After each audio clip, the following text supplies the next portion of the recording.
Hello friends, welcome back to my channel Mamata's kitchen and travel. ಹೇಗಿದ್ದೀರಾ ಎಲ್ಲರೂ? I hope ಎಲ್ಲರೂ ಚೆನ್ನಾಗಿದ್ದೀರಾ ಅಂತ ಅನ್ಕೋತೀನಿ. ಇವತ್ತು ಟೈಟಲ್ಲೇ ನೋಡಿರೋ ಹಾಗೆ ನಮ್ಮ ಪಯಣ ಶ್ರೀ ಮಹಾಲಕ್ಷ್ಮಿ ದೇವಸ್ಥಾನ ಗೊರವನಹಳ್ಳಿ. ಇದಿರೋ ಅಂಥದ್ದು ಕೊರಟಗೆರೆ, ತುಮಕೂರು ಡಿಸ್ಟಿಕ್ಕು. ನೀವು ಬ್ಯಾಂಗ್ಳೂರು ಸೈಡಿಂದ ಹೋಗ್ತಾ ಇದ್ದೀರಾ ಅಂದರೆ ಡವಸ್ಪೇಟೆಯಿಂದ ಮಧುಗಿರಿ ರೋಡಲ್ಲಿ ಹೋಗಬೇಕು. ನನ್ನ ನೇಟಿವ್ ಮಧುಗಿರಿನೇ ಆಗಿರೋದ್ರಿಂದ ನಾನು ಸುಮಾರು ಸರಿ ಹೋಗಿದ್ದೀನಿ. ಬಟ್ ನಾನು ಪ್ರೆಗ್ನೆಂಟ್ ಆದಾಗ ಹೋಗಿದ್ದಿದ್ದು. ಆಲ್ಮೋಸ್ಟ್ 4 ಇಯರ್ ಆಯಿತು ಅನಿಸುತ್ತೆ, ಹೋಗೇ ಇರಲಿಲ್ಲ. 4 ಇಯರ್ಸ್ ಆದಮೇಲೆ ಹೋಗ್ತಾಯಿದ್ದೀನಿ. ನನಗೆ ಪಾಪು ಪ್ರೆಗ್ನೆಂಟಲ್ಲಿದ್ದಾಗ ಅರಸ್ಕೊಂಡಿದ್ದೆ, ಮಡಲಕ್ಕಿ ತಗೊಬಂದು ಕೊಡ್ತೀನಿ ಅಂತ. ಹೆಣ್ಣು ಪಾಪುನೇ ಆದರೆ ಸುಮಾರು ಹೆಣ್ಣು ದೇವ್ರುಗಳಿಗೆ ಮಡಲಕ್ಕಿ ಕೊಡ್ತೀನಿ ಅಂತೇಳಿ ಹರಸ್ಕೊಂಡಿದ್ದೆ. ಸಿಗಂದೂರು ಆಗಿರ್ಬೋದು, ಹೊರನಾಡಲ್ಲಿ ಅನ್ನಪೂರ್ಣೇಶ್ವರಿ ಆಗಿರ್ಬೋದು, ಎಲ್ಲದನ್ನು ಆಲ್ಮೋಸ್ಟ್ ಅಲ್ಲಿ ಕಂಪ್ಲೀಟ್ ಮಾಡಿದ್ದೆ. ಬಟ್ ಇಷ್ಟು ನಿಯರ್ ಇದ್ರೂ ಗೊರವನಹಳ್ಳಿಗೆ ಹೋಗೋದಕ್ಕೆ ಆಗ್ತಾನೆ ಇರಲಿಲ್ಲ. 1-2-3 ಟೈಮ್ಸು ಹೊರಟು ಅದೇನೋ ಕಾರಣದಿಂದ ಪೋಸ್ಟ್ಪೋನ್ ಆಗ್ತಾನೇ ಇತ್ತು. ಫೈನಲಿ ಇವತ್ತು ಹೋಗೋಣ ಅಂತ ಹೇಳ್ಬಿಟ್ಟು ಹೊರಡ್ತಾ ಇದ್ದೀವಿ. ಅರ್ಲಿ ಮಾರ್ನಿಂಗೇ ಎದ್ದು ಹೋಗೋಣ ಅಂತ ಹೇಳಿದ ತಕ್ಷಣ ನನ್ನ ಮಗಳು ಫುಲ್ಲು ಬಿಂದಾಸಾಗಿ ಅವಳೇ ಫುಲ್ಲು ರೆಡಿ ಆದಳು. ನೆಕ್ಸ್ಟ್ ಗೊತ್ತಲ್ಲ, ಹೆಣ್ಮಕ್ಳು ರೆಡಿ ಆಗೋಷ್ಟರಲ್ಲಿ ಡಿಲೇ ಆದೇ ಆಗುತ್ತೆ. ಆಲ್ಮೋಸ್ಟ್ ಆಲ್ 10-11 o'clock ಆಯಿತು ನಾವು ಬಿಡೋ ಅಷ್ಟರಲ್ಲಿ. ಬನ್ನಿ ಹೋಗೋಣ, ತಾಯಿ ದರ್ಶನ ಮಾಡ್ಕೊಂಡು ಬರೋಣ. ನಮ್ಮೊಟ್ಟಿಗೆ ನೀವು ಮಾಡಿ. ಆಲ್ಮೋಸ್ಟ್ ಆಲ್ ಎಲ್ಲರಿಗೂ ಲಕ್ಷ್ಮೀ ದೇವಿ ಅಂತ ಹೇಳಿದ್ರೆ ನೆನಪಾಗೋ ಅಂಥದ್ದೇ ಶ್ರೀ ಮಹಾಲಕ್ಷ್ಮಿ ದೇವಸ್ಥಾನ ಗೊರವನಹಳ್ಳಿಯಲ್ಲಿರೋ ಅಂಥದ್ದು. ಶ್ರೀ ಮಹಾಲಕ್ಷ್ಮಿ ಎನ್ನೋ 4 ಅಕ್ಷರದಲ್ಲಿ ಅಡಗಿರೋ ಅಂತಹ ಮಹಿಮಾ ಭಕ್ತಿ ಶ್ಲೋಕ ಏನು ಅಂತೇಳಿ ತಿಳ್ಕೊಳ್ಳೋಣ. ಮಾ ಎಂದರೆ ಮಮತಾಮಯಿ ನೀನಾಗಿ ಬಂದ ಭಕ್ತರನ್ನು ಪೊರೆಯುತ್ತಾ, ಅ ಎಂದರೆ ಅನೋಪಾದಿಯಾಗಿ ಭಕ್ತರಿಗೆ ಭಕ್ತಿಯ ಸವಿಯನ್ನುಣಬಡಿಸುತ್ತಾ, ಲ ಎಂದರೆ ಲಕ್ಷ್ಯವಿಟ್ಟು ಧ್ಯಾನಿಸುವ ಭಕ್ತರ ಭಕ್ತಿಯ ಕೂಗಿಗೆ ಮನಸೋತು, ಕ್ಷ್ಮಿ ಎಂದರೆ ಕ್ಷಿಪ್ರದಲ್ಲಿ ಓಡೋಡಿ ಬಂದು ಭಕ್ತರನ್ನು ಉದ್ಧರಿಸಲು ಅವತರಿಸಿರುವ ತಾಯಿಯೇ ನಮ್ಮ ಗೊರವನಹಳ್ಳಿ ಮಹಾಲಕ್ಷ್ಮಿ ಅಮ್ಮನವರು. ನೆಕ್ಸ್ಟು ನಾವು ಡವಸ್ಪೇಟೆ ಬಿಟ್ಟು ಮುಂದೆ ಹೋಗ್ತಾ ಇದ್ದೀವಿ. ಅಷ್ಟರಲ್ಲಿ ನನ್ನ ಮಗಳು ನಾನು ಡ್ರೈವ್ ಮಾಡ್ತೀನಿ ಅಂತೇಳಿ ಕೂತಿದ್ದಾಳೆ. ನೋಡ್ಬೋದು ನೀವಿಲ್ಲಿ. ಇನ್ನು 15 ಕಿಲೋಮೀಟರ್ ಇದೆ. ನಾವು ಕೊರಟಗೆರೆ ರೀಚ್ ಆಗೋದೇ ಬೇಡ, ಇನ್ನೂ ಹಿಂದೆಯೇ ಸಿಗುತ್ತೆ ಸ್ಟಾಪು. ನೆಕ್ಸ್ಟ್ ನೀವು ಈ ಕಡೆ ಬ್ಯಾಂಗ್ಳೂರು ಸೈಡಿಂದ ಎಲ್ಲ ಬರೋರು ಒನ್ ಡೇ ಪ್ಲ್ಯಾನ್ ಮಾಡಿಕೊಂಡ್ರೆ ನೀವು ಡಿ ಹಿಲ್ಸ್ ನೋಡ್ಬೋದು. ಡಿ ಹಿಲ್ಸ್ ಮೀನ್ಸ್ ದೇವರಾಯನ ದುರ್ಗ. ಬ್ಯಾಂಗ್ಳೂರಿನ್ಸಿಗೆ ಹೆಂಗೆ ನಂದಿ ಹಿಲ್ಸ್ ಅಂತ ಹೇಳ್ತಾರೋ, ನಮ್ಮ ತುಮಕೂರಿಯನ್ಸಿಗೆ ಎಲ್ಲರಿಗೂ ಡಿ ಹಿಲ್ಸೇ ಫೇಮಸ್ಸು. ನೆಕ್ಸ್ಟ್ ಅದಾದಮೇಲೆ ಸಿದ್ಧರ ಬೆಟ್ಟ ಇದೆ, ಅಲ್ಲಿಗೆ ಹೋಗ್ಬೋದು. ನೆಕ್ಸ್ಟು ಟ್ರಕ್ಕಿಂಗ್ ಮಾಡ್ತೀವಿ ಅಂದರೆ ಮಧುಗಿರಿ ಬೆಟ್ಟ ಹತ್ಬೋದು. ನೆಕ್ಸ್ಟು ಗೊರವನಹಳ್ಳಿ. ಇಷ್ಟನ್ನು ನೀವು ಪ್ಲ್ಯಾನ್ ಮಾಡ್ಕೊಂಡು ಬರ್ಬೋದು. ನೆಕ್ಸ್ಟ್ ಇಲ್ಲಿ ಪ್ರಾಜೆಕ್ಟ್ ನಡೀತಾ ಇದೆ. ಅದು ಸುಮಾರು ವರ್ಷದಿಂದ ನಡೀತಾನೇ ಇದೆ. ಏನು ಎತ್ತಿನಹೊಳೆ ಪ್ರಾಜೆಕ್ಟ್ ಅಂತ ಹೇಳಿರೋ ನೆನಪು ನನಗೆ ಕರೆಕ್ಟಾಗಿ ಗೊತ್ತಿಲ್ಲ. ಬಟ್ ಸುಮಾರು ವರ್ಷದಿಂದ ನಡೀತಾನೇ ಇದೆ. ನಮ್ಮ ಮಧುಗಿರಿ ರೋಡಲ್ಲಿ ಬರ್ತಾ ಇದ್ರೇ ಏನೋ ಊರಿಗೆ ಹೋಗ್ತಾ ಇದ್ದೀವಿ ಅನ್ನೋಷ್ಟು ಖುಷಿ ಆಗ್ತಾಯಿತ್ತು. ತಾಯಿ ಮಹಾಲಕ್ಷ್ಮಿ ಉದ್ಭವ ಆಗಿರೋ ಅಂಥದ್ದು ಅದ್ಭುತವಾದಂಥ ಕಥೆ ಇದೆ. ಅದನ್ನು ನನಗೆ ಗೊತ್ತಿರೋ ಹಂಗೆ ಸಿಂಪಲಾಗಿ ಹೇಳ್ತೀನಿ. ಅರಸು ವಂಶಸ್ಥರು ನರಸಯ್ಯನ ಪಾಳ್ಯಕ್ಕೆ ಬಂದು ಅಲ್ಲಿ ಜಮೀನನ್ನ ತಗೊಂಡು ವಾಸ ಮಾಡ್ತಾ ಇರ್ತಾರೆ.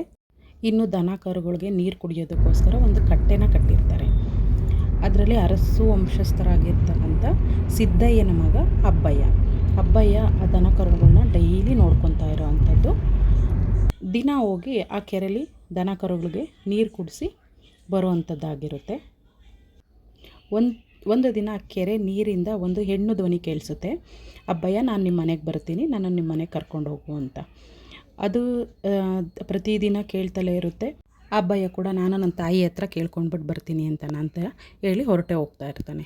ಒಂದು ದಿನ ಕೋಪಗೊಂಡಿರೋ ಅಂಥ ಧ್ವನಿಲಿ ಹೇಳುತ್ತೆ, ನೀನು ಈ ಕಟ್ಟೆಯಿಂದ ಒಂದು ಜೇಡಿ ಮಣ್ಣನ್ನು ಎತ್ಕೊಂಡೋಗು, ನಿನಗೆ ನೆನಪು ಬರುತ್ತೆ, ಆಮೇಲೆ ಬಂದು ಹೇಳು ಅಂತೇಳಿ. ಅದೇ ರೀತಿ ಒಂದು ಬಟ್ಟೆಲಿ ಎತ್ಕೊಂಡು ಮನೆಗೆ ಹೋಗಿ ತಾಯಿ ಕೇಳಿದಾಗ ಹೇಳ್ತಾನೆ, ಈ ಥರ ಒಂದು ಧ್ವನಿ ಕೇಳ್ತಾ ಇದೆ, ಮನೆಗೆ ಬರ್ತೀನಿ ಅಂತನಂತ. ಏನು ಮಾಡೋದು ಅಂತ ಕೇಳಿದಾಗ ತಾಯಿ ಹೇಳ್ತಾಳೆ, ಬರೋ ಅಂಥದ್ದು ದೇವ್ರ ರೂಪದಲ್ಲಿ ಬರುತ್ತೋ ದೆವ್ವದ ರೂಪದಲ್ಲಿ ಬರುತ್ತೋ, ದೇವ್ರ ರೂಪದಲ್ಲಿ ಬರೋ ಹಂಗಿದ್ರೆ ಮನೆಗೆ ಕರ್ಕೊಂಬ ಅಂತ ತಾಯಿ ಹೇಳ್ತಾಳೆ. ನೆಕ್ಸ್ಟ್ ಅದೇ ರೀತಿ ಅಬ್ಬಯ್ಯ ಬಂದು ದೇವದ ರೂಪದಲ್ಲಿ ಬರುತ್ತೋ ದೇವರ ರೂಪದಲ್ಲಿ ಬರುತ್ತೋ ದೆವ್ವದ ರೂಪದಲ್ಲಿ ಬರುತ್ತೀಯೋ ಅಂತ ಕೇಳಿದಾಗ, ನಾನು ನಿಮ್ಮನೆಗೆ ಮಹಾಲಕ್ಷ್ಮಿಯ ರೂಪದಲ್ಲಿ ಬರ್ತೀನಿ ಅಂತ ಧ್ವನಿ ಹೇಳುತ್ತೆ. ನೆಕ್ಸ್ಟ್ ಅದಾದಮೇಲೆ ಅಬ್ಬಯ್ಯ ತನ್ನ ಭುಜದ ಮೇಲಿರೋಂಥ ಕರವಸ್ತ್ರನ ತೆಗೆದು ಖುಷಿಯಿಂದ ಸಂತೋಷವಾಗಿ ಆಸ್ತಾನೆ ಬರೋದಕ್ಕೆ ಅಂಥೇಳಿ. ಗುಳುಗುಳು ಅಂಥೇಳಿ ಶಬ್ದ ಬಂದು ಲಕ್ಷ್ಮೀ ರೂಪನ ಹೊಂದಿ ಶಂಖ, ಚಕ್ರ, ನಾಮ, ಅಭಯಹಸ್ತಗಳು ಹಾಗೆ ತಾವರೆ ಹೂವಿನ ಚಿಹ್ನೆಗಳಿಂದ ರೂಪುಗೊಂಡು ಒಂದು ಶಿಲೆ ಬಂದು ತನ್ನ ಹಾಸಿರೋ ಅಂಥ ಕರವಸ್ತ್ರದ ಮೇಲೆ ಕೂತ್ಕೊಳ್ಳುತ್ತೆ. ಅಂದು ಶುಕ್ರವಾರ ಅಬ್ಬಯ್ಯ ಖುಷಿಯಿಂದ ಆ ಶಿಲೆಯನ್ನು ಮನೆಗೆ ತಗೊಂಬರುವಾಗ ತನ್ನ ತಾಯಿ ನೋಡಿ, ಶ್ರೀ ಸಾಕ್ಷಾತ್ ಮಹಾಲಕ್ಷ್ಮಿಯೇ ಬಂದಿರೋದು ನಮ್ಮ ಮನೆಗೆ ಅಂಥೇಳಿ ಮನೆಯೆಲ್ಲ ಸಾರಿಸಿ ಗುಡಿಸಿ ಶುದ್ಧಿ ಮಾಡಿ ರಂಗೋಲಿ ಎಲ್ಲ ಹಾಕಿ ನೆಕ್ಸ್ಟ್ ಅದಾದಮೇಲೆ ತಾಯಿನ ಒಳಗಡೆ ಕರೆದುಕೊಡ್ತಾಳೆ. ಅಂದಿನಿಂದ ಭಯ ಭಕ್ತಿ ನಿಷ್ಠೆಯಿಂದ ಪೂಜಿಸ್ತಾ ಹೋಗ್ತಾರೆ. ನೆಕ್ಸ್ಟು ಅವರಷ್ಟು ಕಡು ಬಡತನದಲ್ಲಿದ್ದಂಥವ್ರು ತಾಯಿಯ ಆಶೀರ್ವಾದದಿಂದ ಧನ ಧಾನ್ಯ ಸಂಪತ್ತು ಎಲ್ಲ ಉಂಟಾಗಿ ತುಂಬ ಅದ್ಭುತವಾಗಿ ಬದುಕ್ತಾರೆ. ಇಷ್ಟು ನನಗೆ ಗೊತ್ತಿರೋ ಅಂಥದ್ದು ಕತೆ. ಇನ್ನೊಂದು, ನಾನು ಲಾಸ್ಟ್ ಟೈಮ್ ಬಂದಾಗೆಲ್ಲ ಈ ಥರ ಇರಲೇ ಇಲ್ಲ. ದೇವಸ್ಥಾನ ಅಂತೂ ನೋಡಿ ಸಿಕ್ಕಾಪಟ್ಟೆ ಖುಷಿಯಾಗೋಯಿತು. ಅದೆಷ್ಟು ಪಾಸಿಟಿವ್ ವೈಬ್ಸು ಲಿಟ್ರಲಿ ಸಿಕ್ಕಾಪಟ್ಟೆ ತಾಯಿ ದರ್ಶನ ಮಾಡಿದಾಗಂತೂ ನನಗೆ ಕಣ್ಣಲ್ಲಿ ನೀರು ಬರೋ ಥರನೇ ಆಗೋಯಿತು. ತುಂಬ ವರ್ಷ ಆದಮೇಲೆ ನೋಡಿದ್ದಕ್ಕಂತೂ. ನೆಕ್ಸ್ಟು ನಾವು ಸಾರಿ ಏನಾದರೂ ತೊಗೊಬಂದ್ವಿ ಮಡಿಲಕ್ಕಿ ಕೊಡೋದಕ್ಕೆ ಅಂತ ಹೇಳಿದ್ರೆ, ಈಗ ವಿಶೇಷವಾಗಿ ಹೋಗಿ ಕೌಂಟರಲ್ಲಿ ಅದರ ರೆಸಿಪ್ಟ್ ಹಾಕಿಸ್ಕೊಂಬರ್ಬೇಕು. ಖುಷಿ ವಿಷಯ ಏನಪ್ಪ ಅಂತ ಹೇಳಿದ್ರೆ, ನಾವು ಕೊಟ್ಟಿರೋ ಸ್ಯಾರಿನ ಬೆಳಗ್ಗೆ ಉಡಿಸ್ತೀವಿ ಅಂತ ಹೇಳ್ಬಿಟ್ಟು ತಾಯಿ ಮೇಲೆ ಇಡಿಸಿದ್ರು. ಅದಂತೂ ಸಖತ್ ಅಂದರೆ ಸಖತ್ ಖುಷಿ ಆಗೋಯಿತು.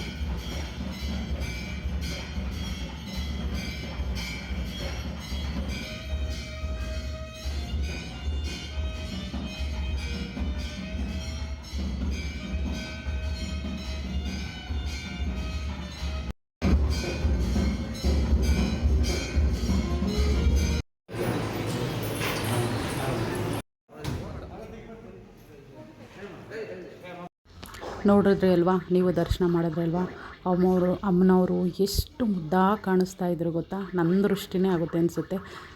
ನೆಕ್ಸ್ಟ್ ಇದೆಲ್ಲ ಅಮ್ಮನವ್ರ ಅಕ್ಕ ತಂಗಿಯರದು ಎಲ್ಲ ಇಲ್ಲಿ ಇಟ್ಟಿದ್ದಾರೆ. ತುಂಬ ಅಂದರೆ ತುಂಬ ಚೆನ್ನಾಗಾಗಿದೆ ದೇವಸ್ಥಾನ. ಈಗಂತೂ ತುಂಬ ಮಿಸ್ ಮಾಡಿಕೊಂಡೆ, ಎಷ್ಟು 4 ಇಯರ್ಸಿಂದ ಹೋಗಿದೆ. ಇನ್ನು ಹೊರಗಡೆ ಎಲ್ಲ ಈ ಥರ ಶಾಪ್ಸ್ಗಳಿದೆ ಚಿಕ್ಕ ಚಿಕ್ಕದು. ಅಲ್ಲಿ ಅಂತೂ ಆ್ಯಕ್ಚುಲಿ ವಿಡಿಯೋ ಮಾಡೋದಕ್ಕೆ ಪರ್ಮಿಷನ್ನೇ ಇಲ್ಲ. ನಾವು ಸ್ಪೆಷಲ್ ಎಂಟ್ರಿಲಿ ಹೋಗಿದ್ವಿ. ಯಾಕೆಂತ ಹೇಳಿದ್ರೆ ತುಂಬ ವರ್ಷ ಆಗೋಯಿತು, ಕ್ಯೂ ನಿಂತ್ಕೊಂಡು ತುಂಬ ಡಿಲೇ ಆಗೋಯಿತು. ಬೇಗ ಹೋಗೋಣ, ಮತ್ತು ಪಾಪನೂ ನಿಲ್ಲಲ್ಲ ಸುಮಾರು ಟೈಮು. ಹಾಗಾಗಿ ಸ್ಪೆಷಲ್ ಎಂಟ್ರಿಗೆ ತುಂಬ ಹತ್ತಿರದಿಂದ ತಾಯಿ ದರ್ಶನ ಮಾಡ್ಬೋದು ಅಂತೇಳಿ ಹೋಗಿದ್ವಿ. ಹಾಗೋ ಹಿಂಗೋ ಅಂಕಲ್ಗೆ ಚೂರು ರಿಕ್ವೆಸ್ಟ್ ಮಾಡಿಕೊಂಡು ಶೂಟ್ ಮಾಡಿಕೊಂಡೆ. ನೀವು ಅಲ್ಲಿಂದನೇ ಎಲ್ಲರೂ ದರ್ಶನ ಮಾಡ್ಕೊಳ್ಳಿ. ನೆಕ್ಸ್ಟು ನಾವು ಪೂಜೆ ಎಲ್ಲ ಮುಗಿಸಿ ಹೊರಟಿದ್ದು ದಾಸೋಹ ಕಡೆ. ಒಂದು ಕಾಲದಲ್ಲಿ ಕಲಿಯುಗದ ಕಾಮಧೇನು ಅಂತಲೇ ಹೆಸರಾಗಿರೋವಂಥ ಕಮಲಮ್ಮನವರು ಒಂದು ಲೋಟ ನೀರನ್ನು ಇಟ್ಟು ನೈವೇದ್ಯ ಮಾಡ್ತಾಯಿದ್ರಂತೆ ಶ್ರೀ ಮಹಾಲಕ್ಷ್ಮಿ ಅಮ್ಮನವ್ರಿಗೆ. ಈಗ ಅಲ್ಲಿಗೆ ಸಾವಿರಾರು ಲಕ್ಷಾಂತರ ಜನ ಬಂದ್ರೂ ನಿತ್ಯ ದಾಸೋಹ ನಡೆಯುತ್ತೆ ಈ ಜಾಗದಲ್ಲಿ. ದಾಸೋಹ ಬೆಳಗ್ಗೆ ಮಧ್ಯಾಹ್ನ 12ರಿಂದ ಸಂಜೆ 4 ಗಂಟೆವರೆಗೂ ಇರುತ್ತೆ. ಯಾರೆಲ್ಲ ಈ ಸೇವೆ ಪಡ್ಕೋಬೋದು, ತಾಯಿ ದರ್ಶನಕ್ಕೆ ಹೋಗಿರ್ತೀರ ಸೇವೆ ಪಡ್ಕೋಬೋದು. ನೆಕ್ಸ್ಟು ದಾಸೋಹ ಹತ್ರ ಹೋಗಿ ಊಟ ಎಲ್ಲ ಮುಗಿಸ್ಕೊಂಡು ದೇವಸ್ಥಾನದಿಂದ ಒಂದು 10 ಮಿನಿಟ್ಸು ವಾಕಬಲ್ ಡಿಸ್ಟೆನ್ಸು ಒಂದು ಡ್ಯಾಮ್ ಇದೆ, ತೀತಾ ಡ್ಯಾಮ್ ಅಂತ. ಅದು ತುಂಬ ಚೆನ್ನಾಗಿದೆ. ಬಟ್ ನಾವು ಹೋಗೋಕ್ಕಾಗಲಿಲ್ಲ, ಆಲ್ರೆಡಿ ಮಧ್ಯಾಹ್ನ ಆಗೋಗ್ಬಿಟ್ಟಿತ್ತು, ತುಂಬ ಬಿಸಿಲಿತ್ತು. ನೆಕ್ಸ್ಟ್ ಅದು ಡ್ಯಾಮ್ಗೆ ಹೋಗ್ತಾ ದಾರಿಲೇ ವೆಂಕಟೇಶ್ವರ ಟೆಂಪಲ್ ಸಹ ಇದೆ. ನೀವು ಆ ಕಡೆ ಹೋಗೋ ಅಂಥವ್ರು ಹೋಗ್ಬಿಟ್ಟು ದರ್ಶನ ಮಾಡ್ಕೊಂಬಿಟ್ಟು ಬನ್ನಿ. ನಾವು ಹೋಗೋಕ್ಕಾಗಿಲ್ಲ. ಅದಾದಮೇಲೆ ಕಲಿಯುಗದ ಕಾಮಧೇನು ಅಂತ ಹೆಸರು ಆಗಿರೋ ಅಂಥ ಕಮಲಮ್ಮನವರ ಬೃಂದಾವನ ಕೂಡ ಇದೆ. ಅಲ್ಲಿ ಹೋಗಿ ದರ್ಶನ ಮಾಡ್ಕೊಂಬನ್ನಿ. ಅಮ್ಮನವರ ದರ್ಶನ ಆದಮೇಲೆ ಈ ಬೃಂದಾವನ ದರ್ಶನನ ಮಾಡ್ಕೋಬೇಕಾಗುತ್ತೆ.